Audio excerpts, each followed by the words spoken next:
Our first story is that KDP has confirmed that KU books can be in public libraries. Now, this is not something that they've come out and said. This is what's in their documentation. It rolled out quietly in August of 2025. It was reflected on September 3rd. Their main terms of service document doesn't yet include explicit language on this library exception. Uh, Apparently, when Thomas went to it today, he got a There blank was page no terms back. of service page. I don't know how you not have a terms of service page now. It wasn't a 404. It just had the heading and then the rest of the page wasn't loading. So I'm not sure what's up with Amazon's terms of service, but it doesn't matter.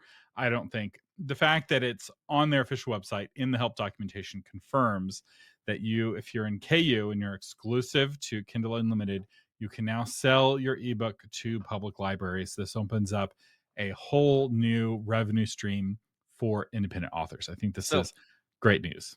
I have books in KU, and I would like to get them to libraries. So how would you suggest that I do that then?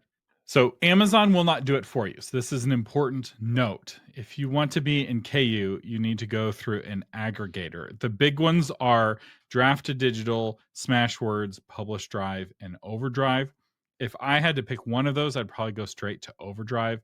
But all of these can help with the distribution into libraries. As to getting the libraries to select your book, that is a topic for another day. But I Yeah, will it's a say, whole separate war. yeah, that's a whole episode. But the short answer is ask your readers to request the book. If you just do that, that's like 80%. The other 20% is a whole other episode, which I happen to have an episode on.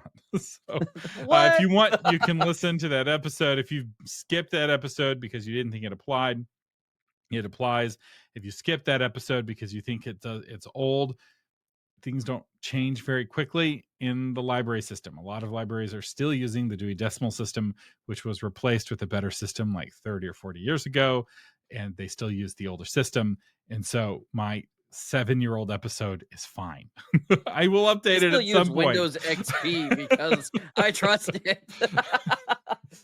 So yeah, don't worry about how old that episode is. The main thing that needs to be updated about that episode is the KU stuff, which we've just updated right now.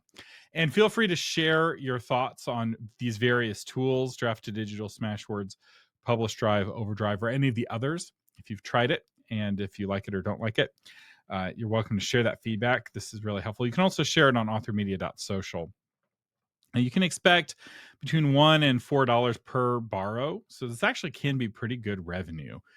And there's no reason not to try to get your books into libraries now that you have the ability to shoot for it.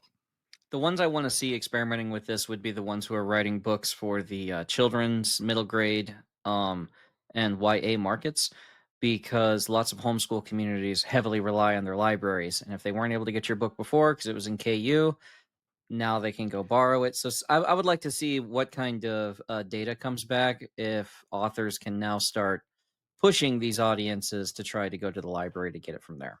Although I will say you could always get your physical book into a library. So this is really only news Correct. for the ebook.